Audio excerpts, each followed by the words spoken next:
TWM podcast.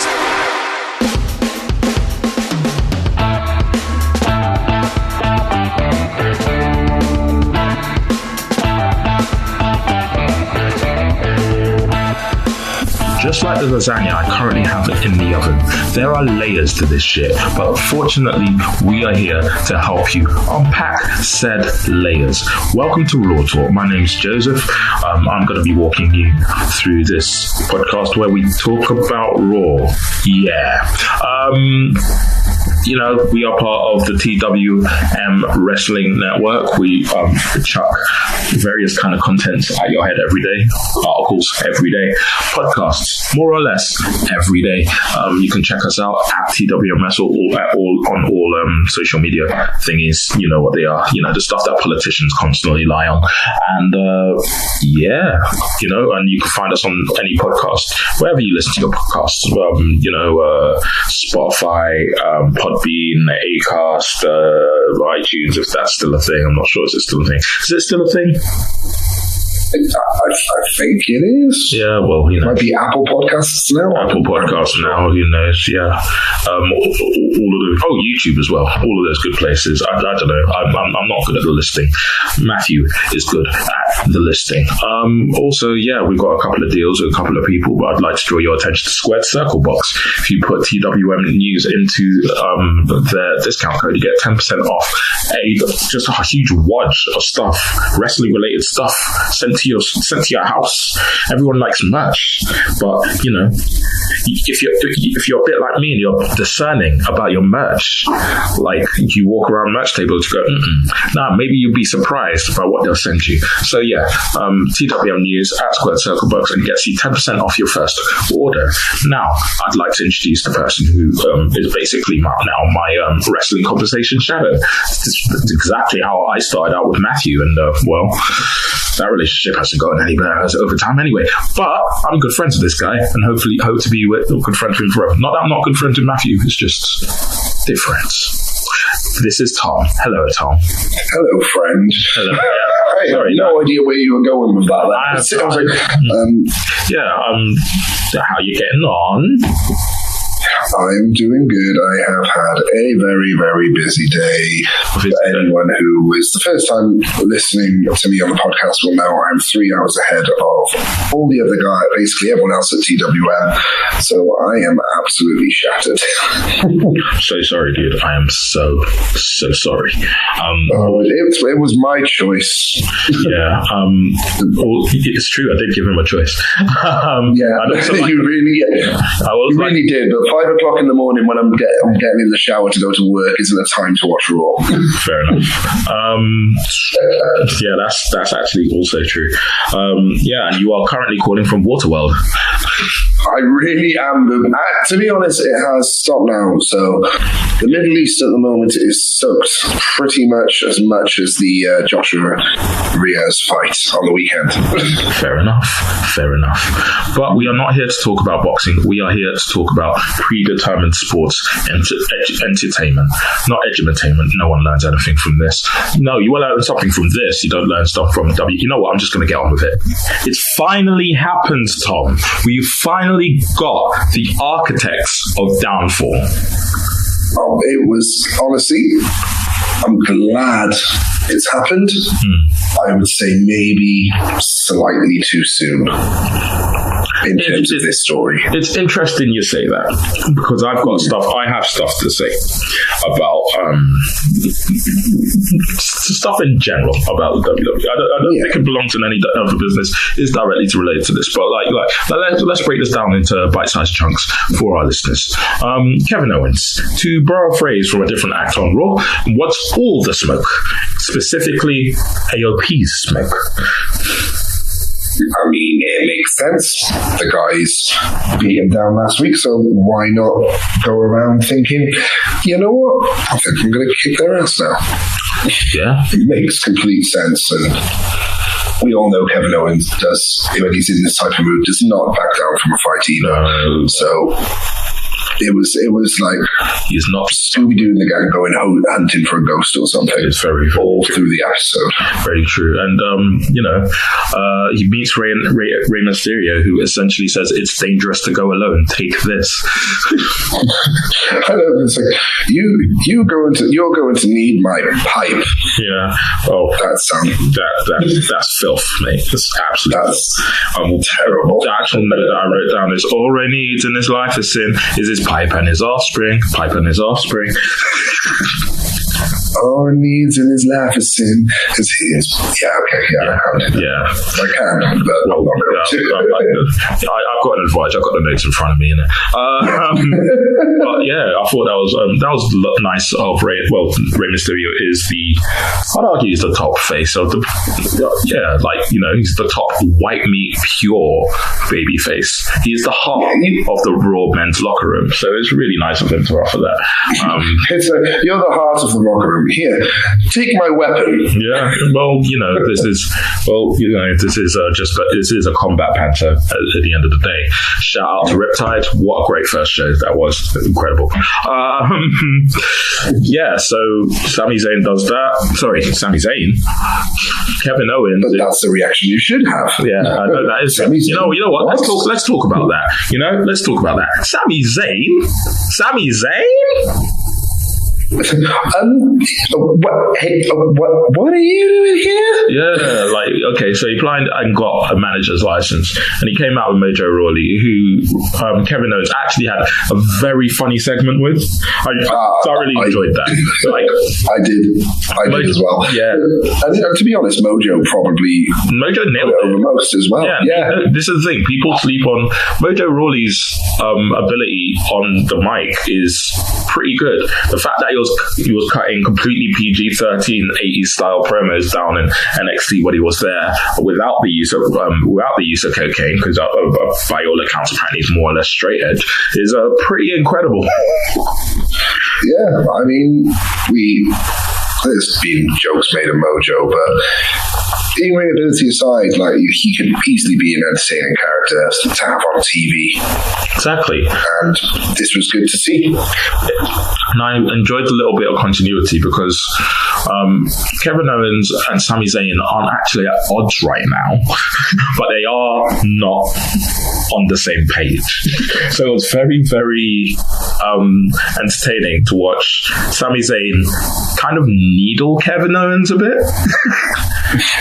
You know when you know someone, nudge you in the side. Yeah, when you know someone really well, but and maybe you're not necessarily getting on the best just at the moment. It's just you're not getting on the best. You haven't quite fallen out. You just poke them with a stick for a bit.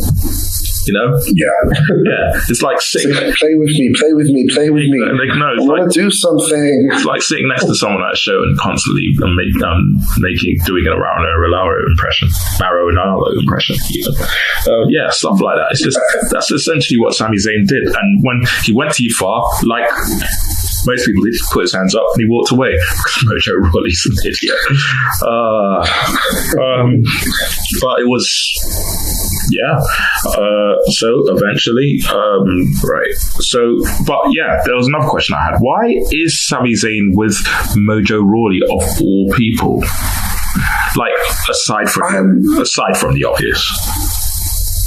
I think this was just a vehicle to get Sami over as a manager who can appear on both shows. I mean, I'm not the biggest fan, but the logic behind it this time, I could easily be like, okay, I can agree with that one. He's not actively competing at the moment, so if he's going to be a talk piece on both shows, I guess as a manager that could work. It's if he gets back into the ring, then he needs to just stay on SmackDown then. But as long as he is not competing, just a mouthpiece, both shows are absolutely fine. Yeah, fair enough. I think this is this is like the exception that proves wrong. Do you know what the obvious is, Tom? Go on. They're both Arabic or of Middle Eastern descent. Syrian? No, I can't remember exactly where Mojo's family is from, but he has cut promos for the WWE in Arabic before. I have no idea about that. Well, you're learning. I'm learning stuff. See, we are learning stuff on the podcast. We are educating. Well, yeah, we are. The show isn't. I mean, the show we're reviewing isn't. Very true. That's right.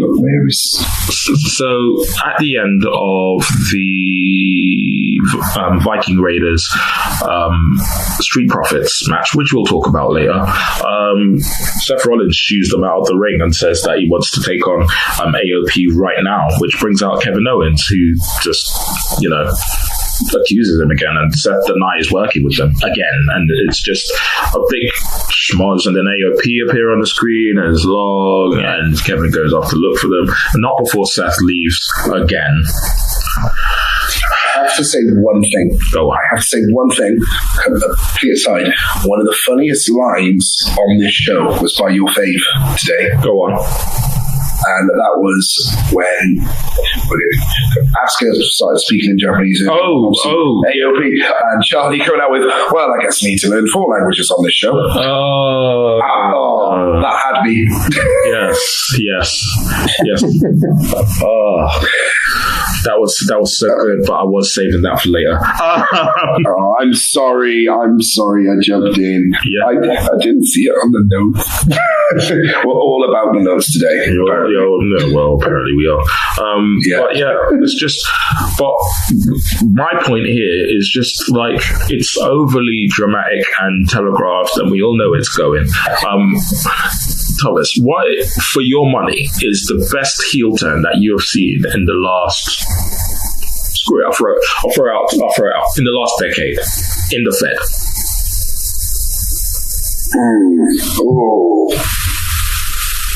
So basically, the best heel turn of the teenies, right? I can think of some. I mean, would Big Show count? No. Which one? Just have exactly. And here are the top 52 heel turns by Big Show. Someone make a super calf every turn that Big Show's made. There's got to be one out there somewhere. Heel turn. Well, it was, to be fair, it was Seth on the Shield. Seth with the Shield. And why was that the best? Because it was unexpected. Exactly. It was unexpected. I personally, I never saw it come in. Like the moment that Seth Rollins helped AOP beat down Kevin Owens, don't have him come out and apologize next week. Just like they always go with this route, They always go with this route, where where a face does something heelish and then apologizes, and then someone says, "I don't believe you." He goes, "No, it's really real." And then eventually, a little bit down the line, he becomes fully evil, and it's just like, why? I mean, can you imagine a storyline where the guy who's like, no, I didn't do anything, doesn't actually ever do any, or doesn't do anything for 6 months, and then goes back and just basically, I don't know, stabs the guy and goes, "Ha, I tricked you." Yeah. Now that is long-term story building, world building, and that would get my interest. Not, no. Oh, so you basically just described Alice, who beat up Aleister Black. Yeah, pretty much. Yeah, which was excellent. Which was a good storyline. But you see, don't let it happen over 2 weeks. Give it at least a month or 2. Yeah, it's not even that. It's just they do it all the time. They do it all the time. Like they did it with AJ for the longest time. Like AJ going, now, Roman, I know my friends are here, but that's because your cousins are here. I'm still a good guy. And then eventually snapping on John Cena. That's just it's rinse and repeat. It is rinse and repeat with these type of turns, and obviously you can't do a shock turn all the time. You can't do one that blows the mind of people every single time, because then you get accustomed to shock culture. But sometimes it's a build is nice, but you don't want to rush that build within 2 weeks. No, that's the problem.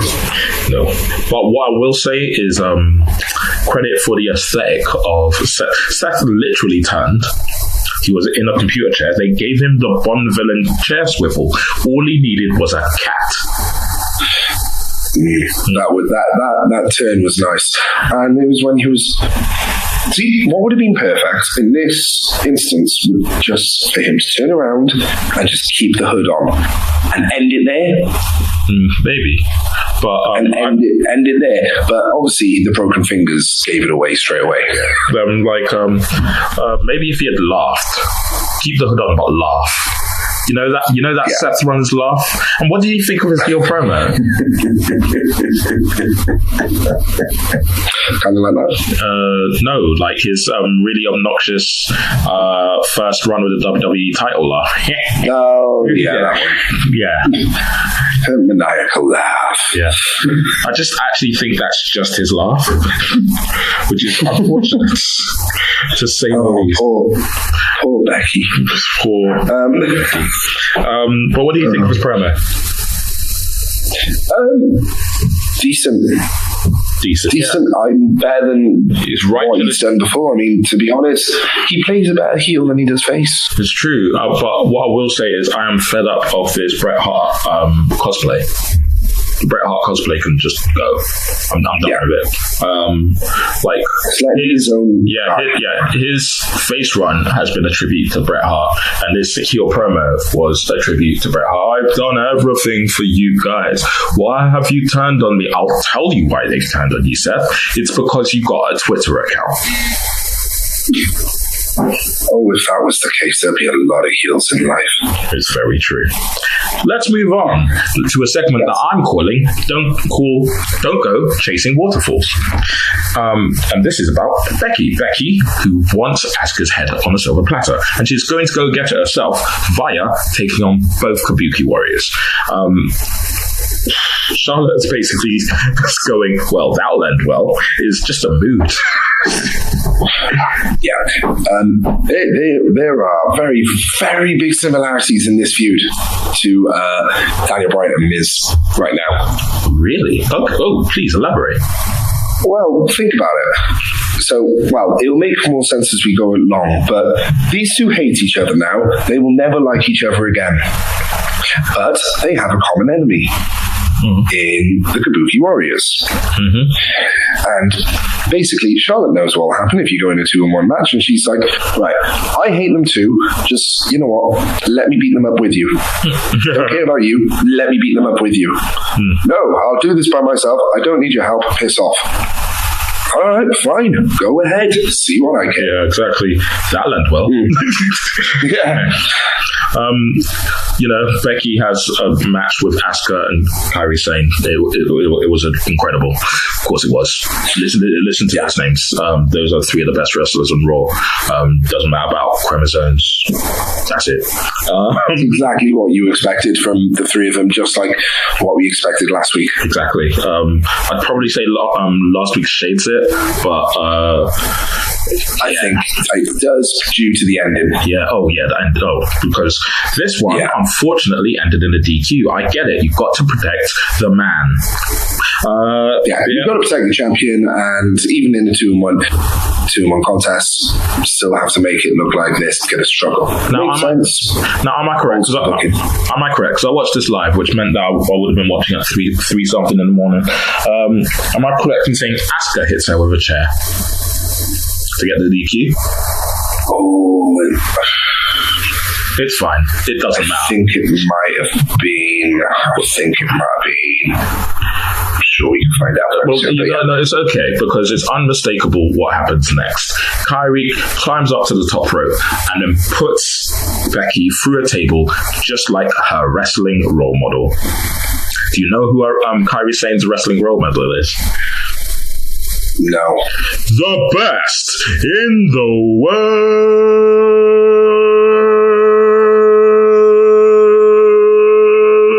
Anyway, Shane McMahon. Oh, yeah. Okay. I was trying to. Well, come on. I'm gonna. Yeah, all right. I will say that table break was gorgeous, beautiful. Well, she's got the best elbow drop in the business, doesn't she? We all know that. That's right, they signed her. Yeah, it was Asuka, by the way, that hit with the chair. Yeah, well, there we are.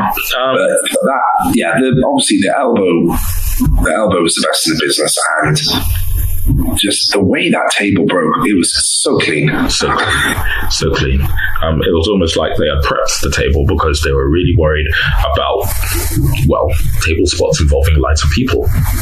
Yeah. Here's looking at you, first women's Hell in a Cell. Anyway, Charlotte backstage going, "What have you learned?" to Becky is still a mood. Still a huge mood. This was me as a teacher. All through it. Yeah. So, did he call you a bad name? Yes. What did you do? I hit him. Did he hit you back? Yes. What have you learned? Tell the teacher. There we go. If you don't want to tell the teacher, keep it on the playground, innit? Do it after school when I can't see. That is, I'd just like to say that is not how I do take my job. I do take it seriously. Any problems, I will refer and deal with in an appropriate manner. I don't think anyone who wants to employ you is going to be listening to this, fam. But let's move on.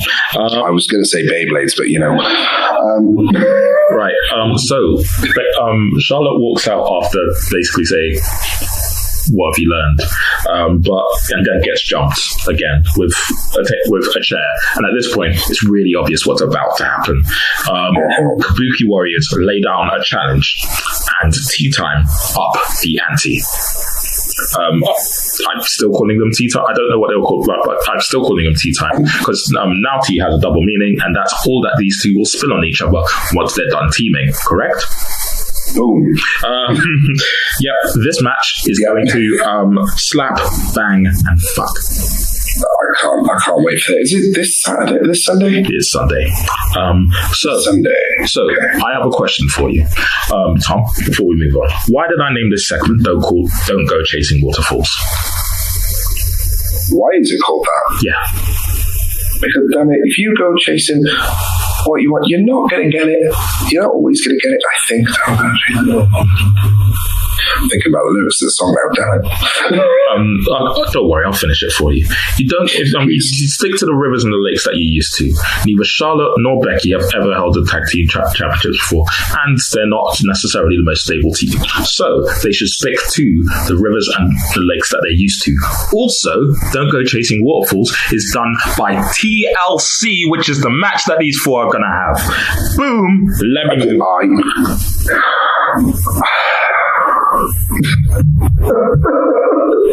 Okay, all right, go on. This podcast, and indeed all TWM podcasts, are brought to you by SquaredCircleBox.com, the only place for your monthly wrestling box needs. With things from superstars from WWE, AEW, New Japan Pro Wrestling, Impact Wrestling, British Wrestling, Independent Wrestling, and loads more, it is the only place that matters if you want to get the best wrestling swag for a low, low price. That low, low price is just £25, people. What a bargain! And you can get snapbacks, t-shirts, magazines, DVDs, trinkets, whatchamacallit, doodads, you name it, they have it each and every month. And just because you listen to TWM, you sexy, sexy people, you get 10% off your first order. All you got to do is use the code TWM News in the checkout. Just use the code TWM News in the checkout for 10% off your first order at SquaredCircleBox.com.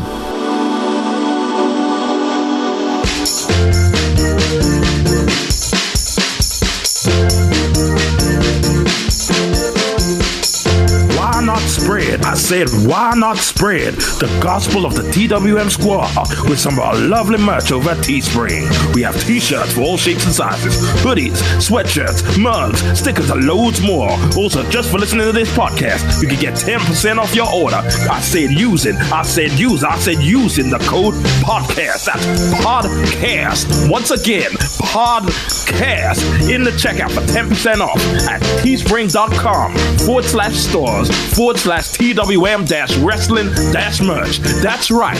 Praise. Testify. Guys, I'd like to have a moment of silence for this next statement because I am truly upset. The Cuck Chronicles are over. Now, let us give the Cuck Chronicles the autopsy it deserves. Lana and Rusev have signed their divorce papers in a moment that is bigger than both of their acting ability. Yeah, this was our start to Raw, and you can tell, Lana, she's trying the best with the material she's got, and I think Rusev has finally gone, I really don't give a shit. Mm-hmm. Yep, which is essentially where their roles in the story is as well, so it's really amusing. Yeah, it's like the story says I don't give a shit. Well, that's ironic. Yeah, it fits, doesn't it? But yeah, basically, wait, Rusev, you weren't acting. Basically, go back and forth. There's a dog. Blah blah blah. I'm tired already. It's not even been 15 minutes yet, and then we get to the crux of the matter. Rusev refuses to sign until he gets a match with Roberto Whippington. It's just... Can I just say they did argue about a dog for a full minute as well. Yeah, I know. I know. It's just like... Which, I'm not going to lie, I think Rusev should have full custody of that dog. It was a gift. Yeah, it's true. She didn't go, this is our dog, at some point that we got from Charlotte together. She went, happy birthday, here's a dog. So, it's like me, it's like me taking all my presents back from, like, it's a lease. Every present. I got you this blender 3 years ago. Yeah, every present I've ever gotten anybody is a lease.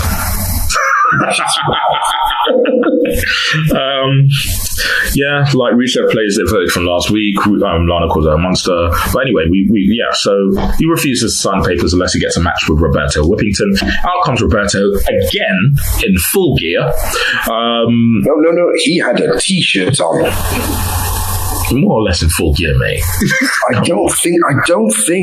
No, every time he comes out, he hasn't got a t-shirt on. It got me. I was like, he's actually wearing something on his top half. It's like he's actually still ready for business this time. He's ready to deal with our actions. Oh, no, never mind. Of course there's not. There's a table in the ring. So Roberto says he's tired of Rusev treating this like a joke, but it is. This entire thing has been a joke. There's nothing, honestly, from me. It's a joke. If the next week better be the end of this storyline. Well, what you mean? What did we say it was more? We said it was more interesting than something on SmackDown, and I just can't remember what that is now. Lacey Evans is a Marine. Oh yeah, we said this is more over than Lacey Evans being a Marine. Let's be fair. They're doing something right. Let's be 100% honest here. Right, so there's a brawl literally the moment that Rusev has put the pen to paper. So they're divorced, but Lashley has literally hit him in the face. Roberto Whippington eventually goes through a table, so it's going to be a tables match at TLC. Now, here's the thing about tables matches at TLC. They're always the worst one. Everyone's like... Really? Chairs match? No, but this is the thing. Everyone's like, chairs matches are terrible, man. But I don't think I've seen a bad one. I have, however, seen quite boring tables. The stairs match at... What about the stairs match at TLC? But like, they added stairs. Come on. Yeah, I'm saying. Like, tables matches in a trip, like... chairs matches, that's dope. That's fencing. It's like really ghetto fencing. It's like a fat sword. Exactly. Get to yeet. Yeah, I mean, tables matches can be a bit predictable in the spots they do. You know when it's going to finish. I think the only one where it wasn't as predictable was Sheamus and John Cena. When Sheamus won his first championship within a couple of months. Yep. Alexa Bliss and Becky Lynch had the potential to be something similar, but I think that Alexa was probably a little too green at the time. But yeah, so it's over. The Cuck Chronicles are done because no one is being cucked, because they are legally divorced and therefore they have nothing. There's no reason for them to have anything to do with each other. So what I'm going to ask you, Tom, is do you have any new names for this segment if the story continues? Beauty and the Beast. I've got the was it the Divorce Diaries?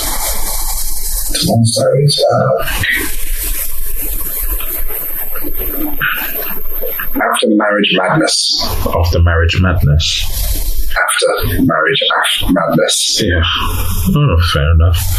Yeah. Post-apocalypto marriage. I don't know. I'm just going to call them the Ascension because we just released this from our minds. Other news. Andrade gets pinned for the first time on Raw by Humberto. And Humberto has new music that sounds even more like Cardi B. Excellent. Right. First point. Didn't even realize he had new music until I read the notes for this podcast. That's how much I don't care about Humberto. You're another person who doesn't care about him, but somewhere Matthew's banging his head against the wall when he saw this. I sincerely hope that is the case, because while I don't think Humberto is money, I am here for anyone that irritates Matthew in the wrestling sense. In real life, you can catch these hands.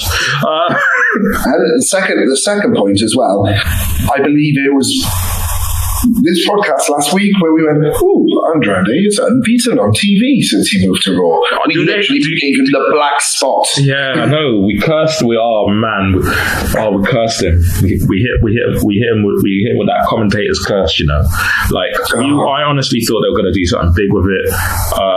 What I did like was the fact that they put over Zelina's role. Somebody didn't. But we'll get to that. So there was one particular person who did not put over Zelina's role, but they put over Zelina's role by her being shocked by the fact that they agreed to have the match tonight, and therefore Andrade and Zelina's partnership being out of sync. And then it showed a bit of dissension with them after the match. So hopefully this isn't the start of something, because they're too good together. But no, they're brilliant together. I really hope that it's Vince and this is something it's the Fed. They're going to mess it. It's the Fed. They're going to do the worst, aren't they? I'm always going to assume the worst. Of course they do. They had a good thing. Of course they're going to mess it up. Right. Speaking of good things that they're trying to mess up, the Viking Raiders over the Street Profits in exactly the same match that they had in NXT. Yeah. Did you notice that? I was watching it thinking, I've seen this before. They went for the quick start, treat Street Profits of being as quick as possible, and now they're getting beat up, and it's the end of the match. Well, I always say this, I'm not the moves guy. It might not be exactly the same match, but it did tell exactly the same story. It's the same layout. Yeah, exactly the same story. I'm the story guy, I'm the promo guy, I'm the guy who notices the little details. This told exactly the same match. And don't get me wrong, that match on NXT was great, and it was beautiful to see them do it in a bigger stadium. That is what watching somebody go from NXT to main roster is all about. But definitely seen it before. Glad they got to do it. I hope they never do it again, because I believe that both sets of teams have more within them. It reeked of them being told. This is the thing. It reeked of them being told that they were doing it last minute. But let me not speculate on that. Yes. No, I understand if they've just gone to the locker and just gone, right, we need to pull out something. Yeah. Oh, this is an open challenge. Oh, the Viking Raiders do an open challenge because we couldn't get. Are you glad they didn't get a job at a tag team? I am happy it wasn't a job at a tag team, but now I'm more annoyed that they didn't save a potentially great match for a later time. That's fine. It will happen again down the line, and it will be given the time it deserves. But that's all but for Raw, I'm happy that they got to replicate it, because not everyone who watches Raw watches NXT, especially when it was on the network. Like, it's just us, and we cover it. It's kind of what we do. We're pointing that out. I'm glad that they got to do it for a wider audience. Man, and that and at the moment when Seth Rollins interrupted them, Street Profits walked off and did the last good thing they did this episode. Buddy Murphy and Aleister Black have dueling squashes and promos. So Buddy comes out for a squash, and Aleister Black. It's the other way around. Aleister Black comes out for a squash, and Buddy Murphy cuts a promo before it, and then Buddy Murphy comes out for a squash, and Aleister Black cuts a promo before it. And essentially, the match on Sunday is going to slap, bang, and fuck as well. Yeah, I know. Too bad it'll probably end up on the pre-show. Curse you, Tom. Curse. I'm saying, I hate to say it, but something gets booked to the pre-show. I think it'll be this, because it is going to be an amazing match. Yeah. And this is just basic storytelling done well. Yeah. Oh, you want to fight? All right, I'll fight you. Yeah. Yeah. Oh, you can do that? Well, I can do it as well. Come on. Yeah. It's simple. Well, yeah. Like, I feel like you definitely need one match like this on every wrestling card. However, if every story was like this, then it'd just be ICW. No, that's the Scottish guys. IPW. That's who I meant. Yeah. ICW do great stories, like really elaborate sometimes. Really, really good. Please don't blacklist us, Mark. I'm a big fan. I said his name wrong, didn't I? Eric Rowan's job is the greatest. This was fantastic. Tell him what happened. So, typical thing, Job's in the ring, ready. Eric Rowan comes down with his cage, something or another. Yeah. Puts it down at ringside on the steps. Everything's off. The bell rings. Jobber runs outside, grabs the cage, runs to the top of the ramp, dumps the cage. Eric Rowan is coming in behind. He runs all the way through back into the ring and gets the ref to start counting. It was brilliant. And I will say, up until the moment when Eric Rowan got back in the ring, at that point, I just skipped the match. I didn't care. The greatest thing on this show was this bit. Wow. You put it out. We got a Seth Rollins heel turn, the promise of Asuka, Charlotte, Becky, and Kairi Sane in a TLC match, and the Cuck Chronicles ending, and you're calling this the best moment on Raw. High praise indeed. It was brilliant. It was the best 30 seconds on Raw, just because it's something that I wouldn't have thought of it. Yeah. You know what wasn't the best moment on Raw? Go on. The new format for the Street Profits reviewing things. It has a very Saturday Night Live feel. Yeah, but they're not Saturday Night Live caliber. Do you know how rigorous the process is for the comedians that get onto Saturday Night Live? Oh, I know. Yeah. Do you know? And do you know how brutal it can be? Do you know? Want to know what one of the finals was for a Saturday Night Live admission? Go on. Keenan versus Kel, and we all know who won. But imagine that. What? Oh, did I cut? Yeah. Okay, I'm noting that. Okay. Where did I cut? Do you know what the final was? And then Keenan versus Kel. Oh, and yeah. Okay. And we all know what happened. Yeah. We all know who won, but like, imagine how brutal that must have been. Yeah, I'm in the finals. Who am I up against? Flipping that, man. You know what I mean? It's just mad. But we're getting off the main point here. But yeah, no, they need to find something a little like. What was wrong? What was wrong with what they were doing before? That was pretty different. Yeah, just have like what they did, what they were doing with R-Truth last week. That was good. Like, have them do that and then riff off everything else that's going on. Have them roast the show. Like, having them as Statler and Waldorf was where they're part of the show, but roasting it was better than them having a full. It's like, it reminds me of when they moved away from Wade Barrett doing, I'm afraid I've got some bad news.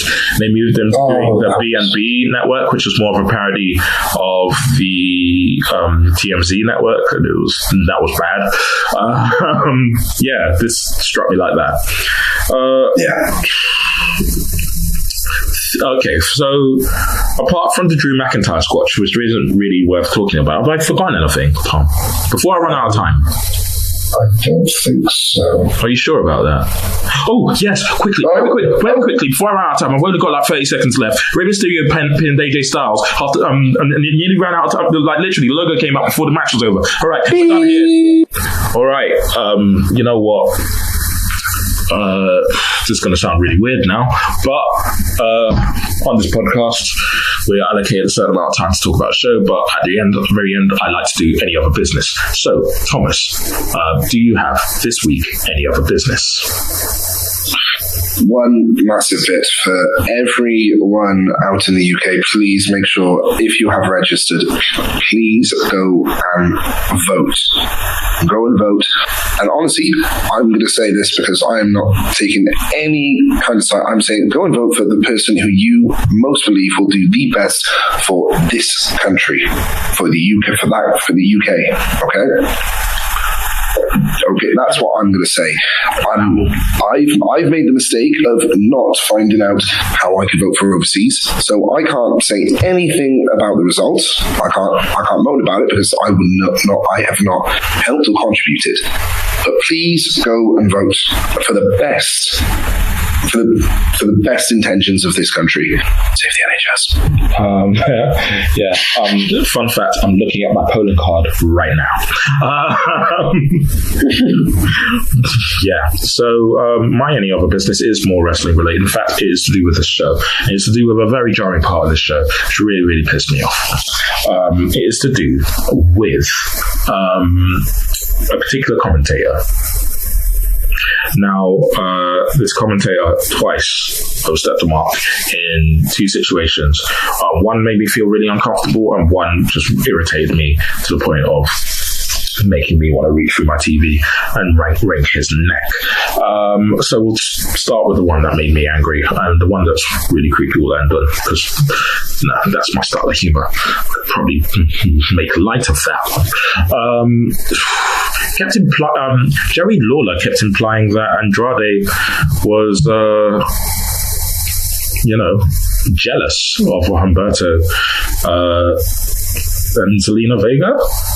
It was just grim, and like Samoa Joe shut him down at times. He actually shut down Lawler for questioning her professionalism. But that's not their relationship at all. Their relationship is a business one, at least. And like, if it, on a more personal level, it is a bit more like a brother and sister thing. It's like they pose together as Jesse and James, and I think that's the closest thing that there is. So Jerry Lawler, please watch the product. It's you see an attractive man and an attractive woman together. Sure, whatever. You may subscribe to that men and women can't be friends thing, but like, well, in 2019, there are a million different relationships that two people can have. But there's one thing that everyone should be super excited about, and that is Liv Morgan had a vignette, a little video package that debuted, and Jerry Lawler came. Honestly, this speaks for how much I don't think Jerry Lawler should be on that commentary team. Is the fact that I have automatically tuned out to his voice when he speaks. So I did not notice because I have tuned him out. Jerry Lawler was so excited for like that as well. Like, you know, I don't know if this is his past transgressions coming back to bite him, but like, just really obviously very, very excited to have Liv Morgan back on TV. You know what? I am as well. We are, but for completely different reasons. I wouldn't say completely different reasons, but not just the reasons that he was yelling about. Yeah. Not Tyler Bate reason. Right. There was no need for that sledgehammer of a statement. Tom, do you want to give out your social media before we get out of this shit show? At me at TD Walton. TD Walton? You know what? I'm going to do some research. So while I do some research, I'm going to tell you what there is. They're at TWM Wrestle on every social media platform that there is. Please, we have articles up pretty much constantly. We have somebody, George, who hosts the Wednesday Night Wars, which I will be on this week. So if you actually like me, please listen. So the Wednesday, I'm really looking forward to it, actually. Wednesdays wrestling viewing is my favorite week. Favorite of the week, and I've got enough time off to actually watch both shows for once. So usually I'll watch one and then read the spoilers for the other. But I'm very, very excited. But anyway, I digress. He is talking about which brand that John Morrison should join when he eventually does debut, and it's very interesting. But yeah, like that's one of the articles we have up. We also got a podcast coming out. We have an interview with the mind behind Cara Noir done by our very own Reese, and that should be incredibly interesting. That interview bangs. Make sure you go and listen to it. It's such a great interview. Yeah, like honestly, Cara Noir is, I think it's safe to say, probably my girlfriend's favorite wrestler, just purely because I send his entrance every time I see him. But yeah, you know, not really much else to say. Just, you know, follow us on every social media that you can. And my Twitter account is at Walter E. Jones. Please follow me at Walter E. Jones. I will see you all next time I'm asked to cover. No, I'll see you all Thursday. Bye.